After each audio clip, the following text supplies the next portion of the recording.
Merhaba sevgili gezgin dostlar. Bugün Türkiye turumuzun 645. gününde karavanımızla Antalya'nın saklı hazinesi Elmalı ilçesine ulaştık.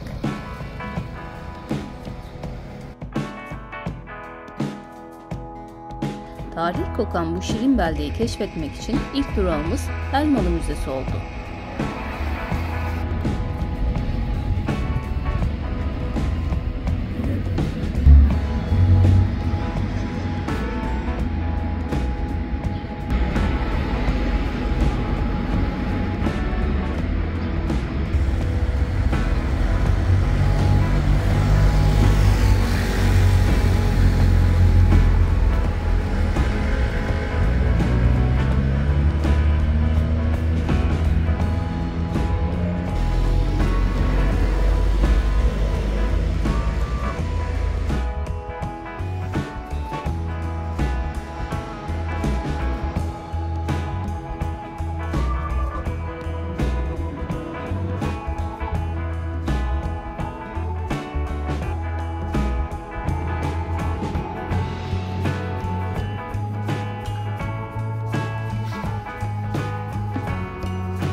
Müze kartımızda giriş yaptığımızda bizi Tunç Çağı'ndan Osmanlı'ya uzanan çömlek mezarlar karşıladı.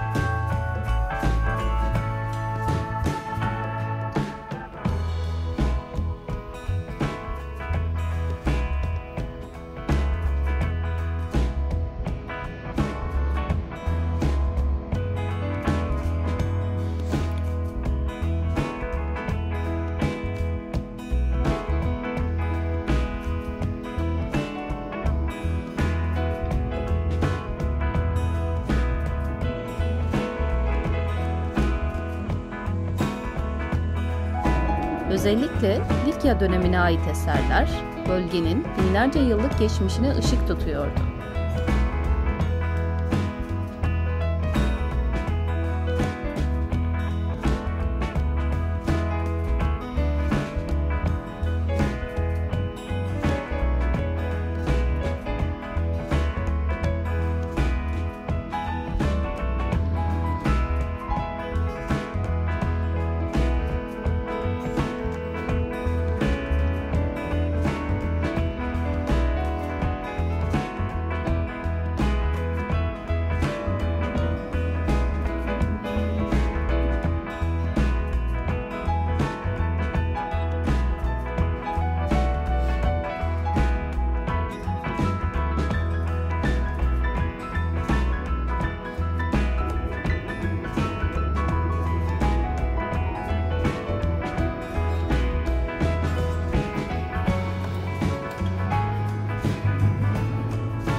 Müzenin arka bahçesinde gördüğümüz taş tahıl ambarları, antik dönemdeki tarım kültürünün izlerini taşıyor.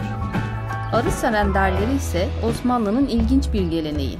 Ayılardan korunmak için 4-5 metre yükseğe kurulan borulu kovanlar Anadolu'nun yaratıcı çözümlerinden biri.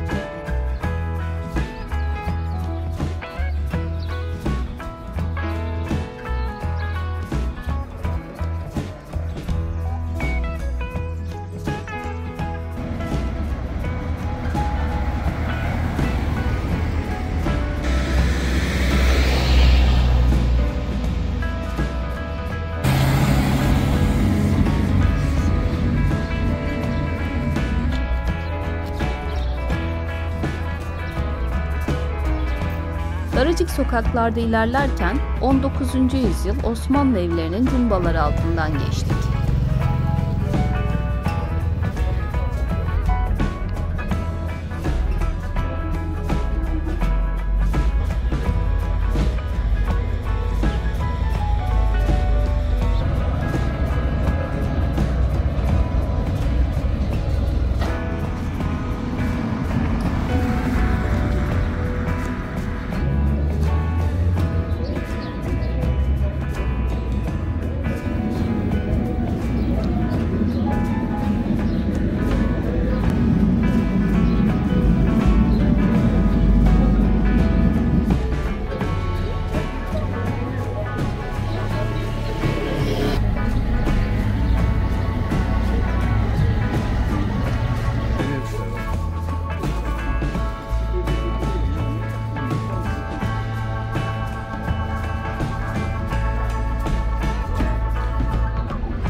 Tarihi Çarşı'da bizi sosyal medyadan tanıyan Uysallar Şekerleme'nin sahibi Bülent Türksel ile karşılaşınca çok şaşırdık.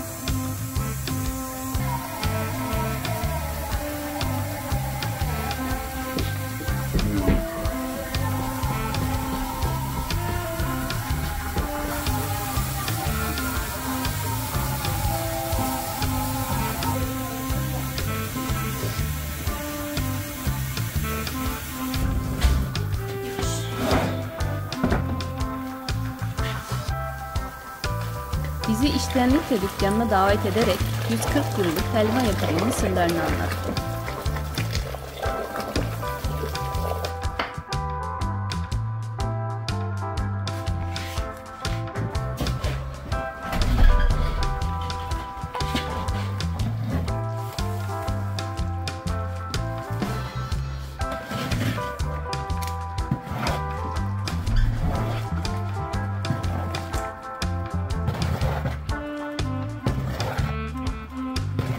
Buradaki tahin helvası geleneği Elmalı'nın unutulmaz lezzetlerinden biri.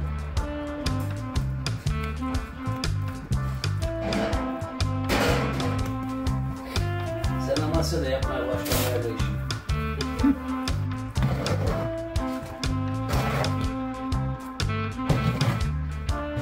Yurt dışı planlıyorsunuz mu? Hı hı.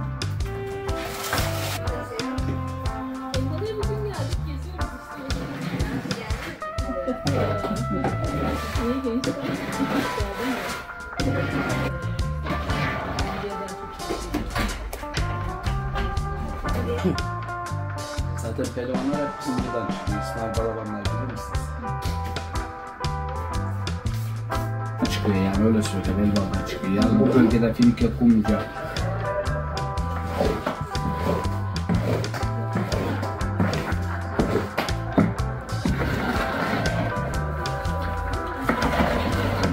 Pasta yapacak. Biraz damadı birini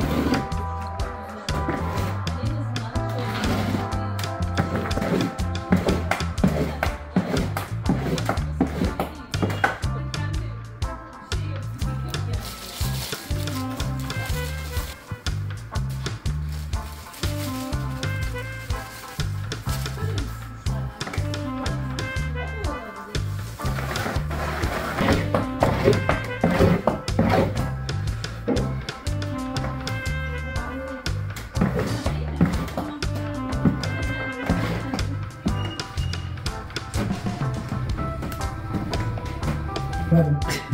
4 kilo donuma fazla. Ben sanki paralı yerim.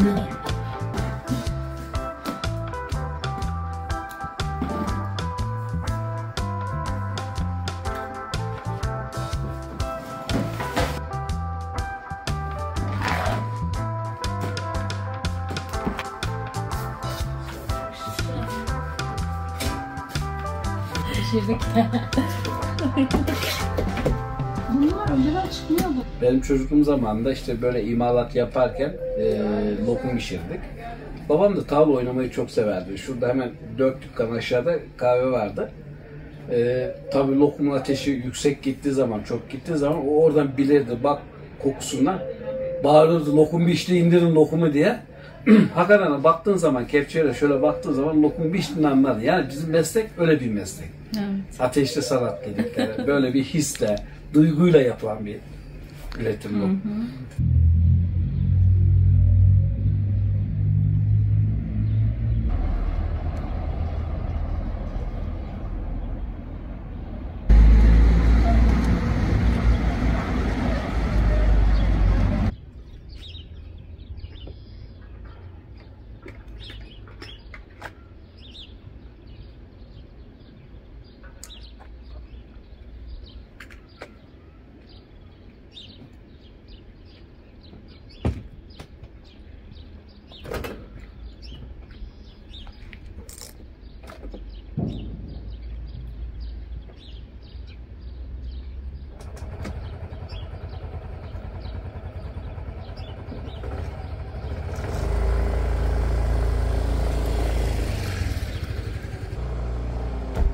Motorumuzla ilk olarak Vahabi Ümmü Türbesi'ne gittik.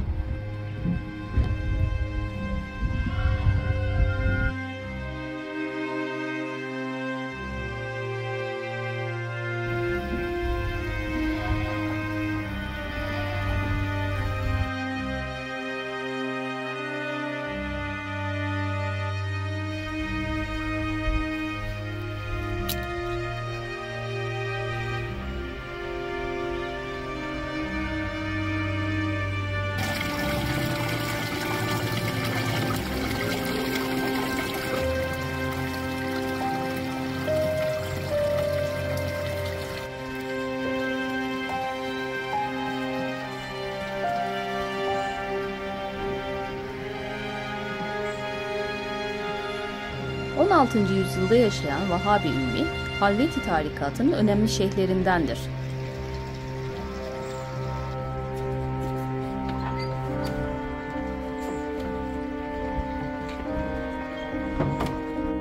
Türbe, Osmanlı döneminde bir zaviye olarak hizmet vermiştir.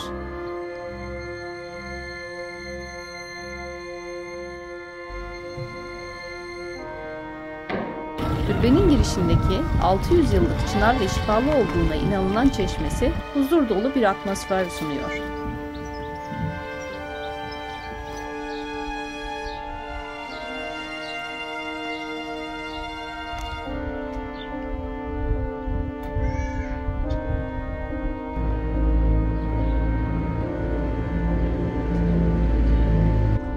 Sıradaki durağımız Sinan-ı Ümmi Türbesi oldu.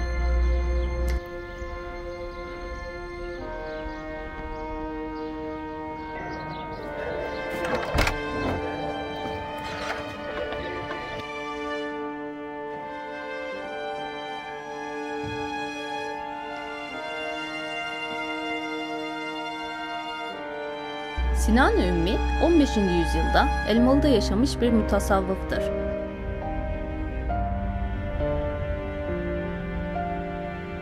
Ümmi lakabı okuma yazma bilmediği halde ilahi bilgilerle donatıldığı inancından gelir.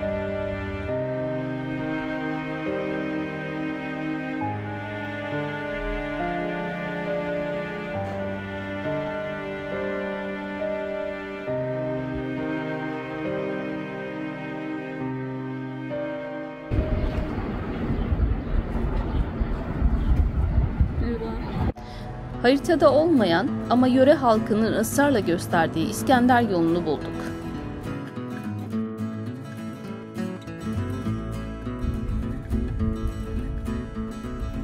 Bu antik yol, Büyük İskender'in ordularının Anadolu'da kullandığı güzergahlardan biridir.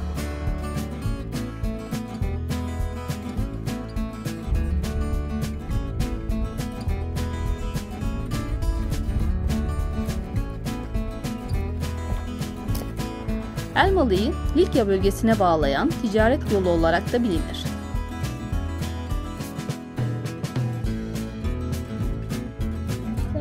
Taş döşemeler üzerinde yürürken tarihin izlerine dokunmak inanılmazdı.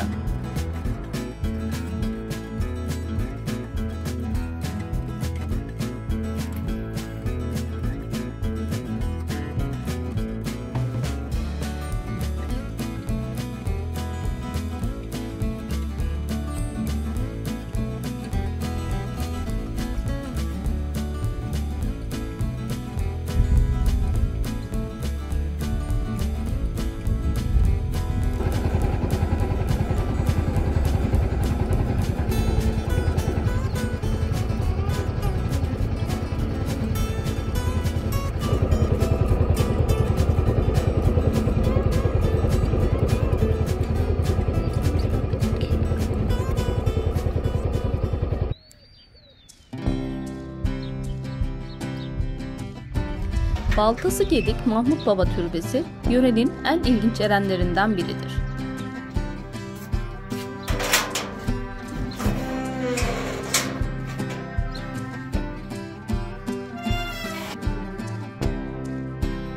...17. yüzyılda yaşadığına inanılan Mahmut Baba, bir elinde baltasıyla gezerek insanlara yol gösteren bir alperen olarak anılır.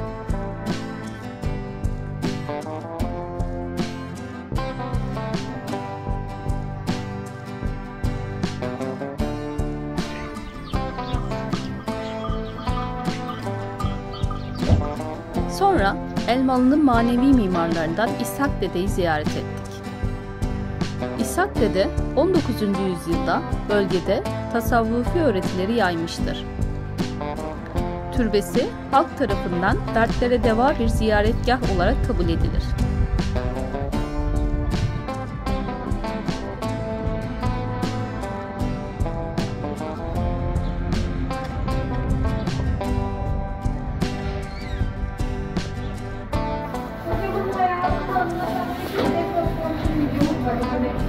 Babasının yanında başlar.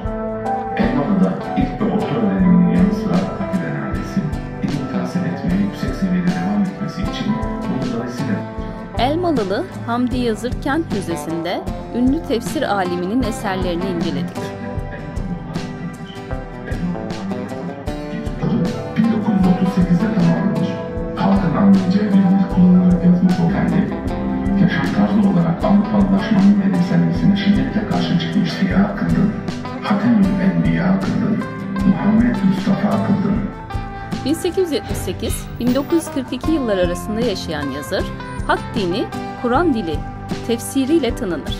Müzede kişisel eşyaları ve el yazmaları sergilenmektedir.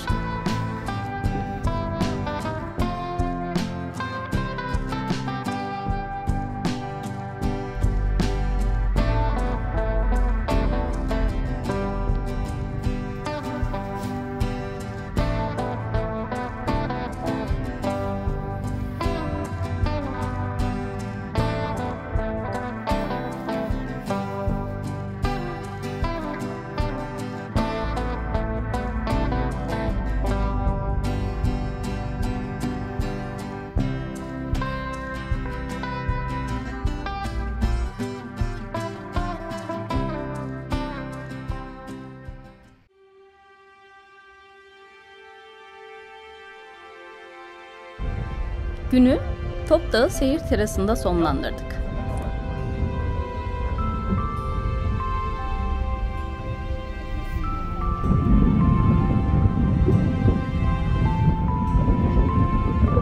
Buradan Elmalı Ovası'nı seyrederken tarihle doğanın buluştuğu bu eşsiz beldeye hayran kaldık.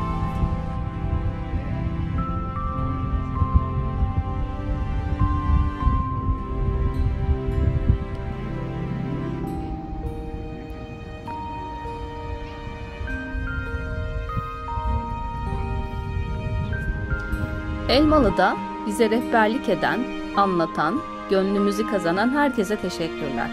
Eğer siz de bu rotayı merak ettiyseniz beğeni ve yorumlarınızı bekliyoruz. Bir sonraki macerada görüşmek üzere.